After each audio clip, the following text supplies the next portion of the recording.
نمی آرم به لب تا زنده هستم باز نامش را. نمی آرم به لب تا زنده هستم باز نامش را. نخواهم کرد دیگر مثل سابق احترامش را. جوانی را به پایش هیچ گاهی سر نمی کردم. اگر از ابتدا فهمیده می بودم مرامش را.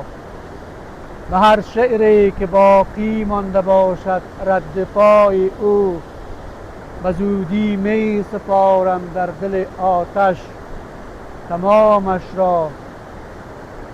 کسی که روزهای روشنم را کرد ابرآلود، نگردانی خدایا تا قیامت صبح شامش را. زنی که در پی ناکامی من سالها کوشید، نمیخواهم برای لحظه هم شاد کامش را.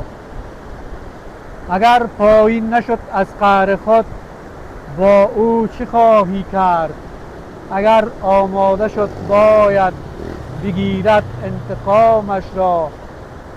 دعا کن در مصاف دادخواهی حق و باطل، جدا از تن نسازد هیچ شمشیری نیامش را.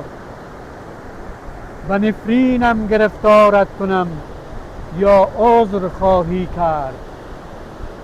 به نفرینم گرفتارت کنم یا عذر خواهی کرد؟ عزیزم اختیارت، میپسندی هر کدامش را.